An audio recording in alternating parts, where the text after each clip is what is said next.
Hi, I'm Maya from Book from Dreams and welcome to a new video. Today I'm going to talk about all the books that I read for the Black SFFathon, which was a 2-week readathon happening in October, which was created and hosted by Log Pressed Books, Onyx Pages, Lucy Reads, Thistle and Verse, and Chronicles of Noria.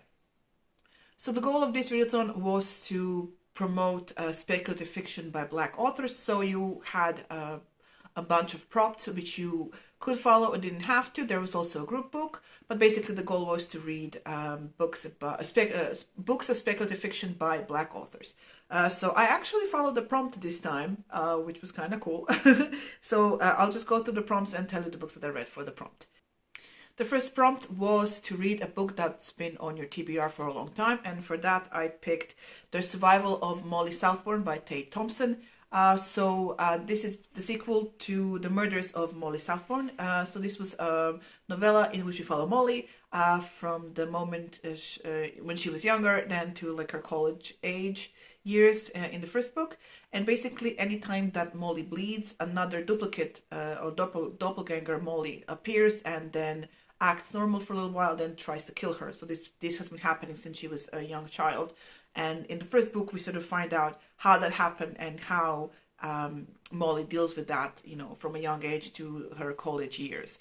The second book is such a spoiler for the first one that I'm not going to tell you much about it. I can just tell you that the second book is more geographical, because I had no idea that Thompson was British until I read the second book, in which London has been mentioned a bunch of times, and you know, different places around the city have been mentioned. But previously, in the first book, they live on a farm, so you could imagine it to be a farm anywhere, you know. But it turns out everything's been happening in England. So yeah, that was a surprise. And also, The Survival of Molly Southbourne deals more with the psychological consequences of what's been happening to Molly, and it was a fun read, I have to say. It was very interesting. The next prompt was to read a book with blue on the cover, and for that I read The Deep by Rivers Solomon. So I'm going to read to you what the synopsis is, because I suck at, like, just for this book I cannot ever say it normally. This is the glow from my tablet. So the synopsis. The water-breeding descendants of African slave women tossed overboard have built their own underwater society and must reclaim the memories of their past to shape their future in this novella. This novella was inspired by the song The Deep by David Diggs and his rap group Clipping. So basically we follow Yetu, and Yetu is her people's historian. So since a very young age, she was sort of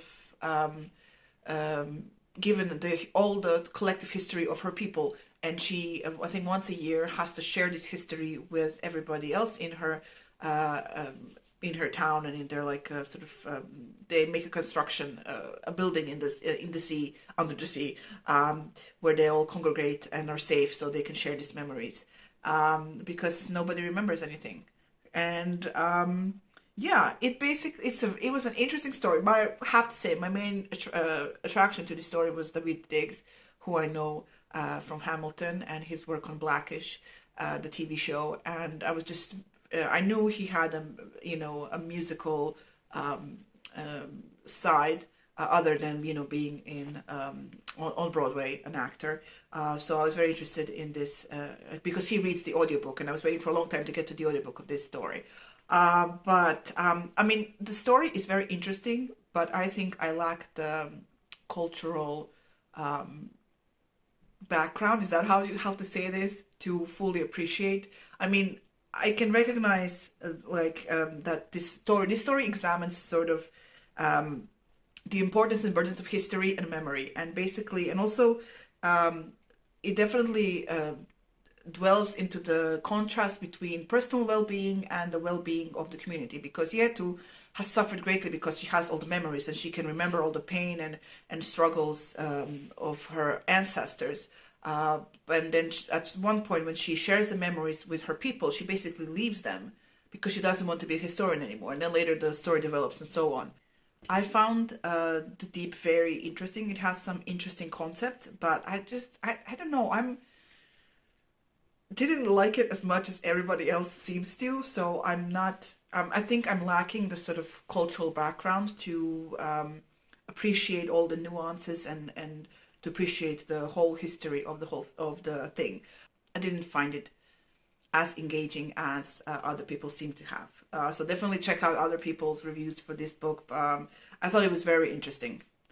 Next prompt was to read a book with a ghost, and for that I read the group book for this readathon, which was The Forgotten Girl by India Hill Brown, in which we follow Iris, who herself feels like she's forgotten by her parents. She has a younger sister who seems to be sort of grabbing all of her parents' attention, so she feels sort of left out because she's feels like she's being lost, because everything that is special about her, like for example her hair and the type of hairstyle that she wears, her interest and so on, is sort of being taken by her little sister, and she just feels like she doesn't have anything that's like herself and like she's being forgotten. And also in her school, she and her group of step dancers are being constantly forgotten in like being mentioned, because at the beginning of the book there's like a ceremony for like all the group captains, like people, kids who are captains of their various groups in the school, basically got a commendation, and like they were on TV and stuff, and everyone was there instead of besides Iris. And yeah, she feels generally forgotten in her life. And one day, while playing with her friend in the snow, she finds a grave of a forgotten child that is actually a grave that is part of a forgotten graveyard in her little town. And from that on, she starts this historical history project about the forgotten graveyards in her town, and you know, creepy things start happening. This was a creepy, scary middle grade, which apparently seems to be the only middle grade I read, which is crazy. It was interesting, but I was more interested in Iris's human problems than the fact that there's a creepy dead girl that wants to be her friend, because I found her problems that, you know, how her problems with her family, as I said, more interesting than the whole, oh, there's a ghost basically haunting you. The thing was, I was kind of disappointed in the end that those problems haven't been dealt with and that they're still there, because I remember thinking throughout the book, okay, just deal with the ghost girl and then talk to your parents and tell them how you actually feel. And since there's of course this whole danger aspect in the third act of the story, all of that sort of gets pushed aside and none of it's addressed. I'm like, but the main like actual problem of you being forgotten is still there, of you feeling forgotten is still there. And I was like, okay. Yeah, I thought the book was interesting, so if you like creepy little ghost girls, definitely give this one a try. All right, and now I'm gonna cheat a little, just a little, because I totally forgot that the readathon ends on a Saturday, and I kept reading through Sunday because I was like, oh, it's the weekend, it ends on Sunday. But yeah, I started reading a book on Saturday and finished it on Sunday. Technically it was Monday because it was like 1 in the morning, but never mind. I read Pet by Akweke Emezi. So this is a book in which we follow Jam. Jam lives in a town called Lucille. Now Lucille is like it's like a utopia of sorts. This is like a time in the future where sort of all their racism problems and general societal problems are dealt with. So there is no more police brutality. There is no more racism and anything like monsters. There's no more monsters. So anything bad that's happening is like referred to as monsters. And now they live in this society where they believe none of this exists anymore. Like everything is solved, right? So Jam's mother is an artist, and she painted a picture of this goat thing with no eyes and whatnot. And when Jam went to look at this picture, she bled on it, and the goat monster thing came from it came from another dimension through the picture into Jam's world, and it declared that it is there to hunt monsters. And this sort of poses a problem, because in this world there are no monsters anymore, so them having to deal with how how to find this monster and how to convince all the grown-ups that there's a monster among them and that they have to deal with this. I just loved this book. It was so well written. I enjoyed all the characters, the fantastical element of this creature called Jam called it Pet. Actually, it called itself Pet, but whatever. This creature and the way it looked and the way it dealt with everything, and I just enjoy how there was the relationship between Pet and Jam, and Jam's relationship with her friend. Oh my god, it's not Justice. It's something else. Oh my god, I think it starts with an R. House of... there was like a line, House of... So I'll remember it and I'll write it down. Yeah, just the relationship all behind it. So basically Pet has a mission. And I enjoyed how Jam was sort of the logical one. And she was like, I know you have this mission, but we have other people to... think about, you know, to consider, to just think about their feelings and how they're feeling and how everything is affecting them. And just Pet was like, had such tunnel vision, and like, we have to hunt, the hunt is here, we have to. It was so good. I enjoyed it so much, and the reveal at the end, I totally guessed it who like the monster is, but it didn't really take away from my enjoyment because it was so well done. Well, that's it for my wrap-up.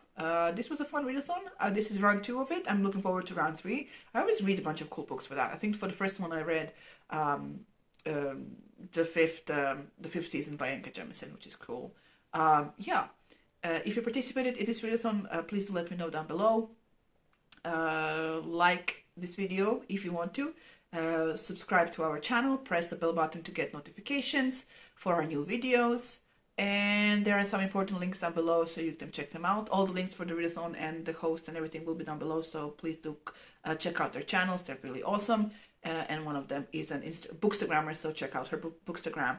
And that's pretty much it. Thank you so much for watching, and I will see you in the next video. Bye!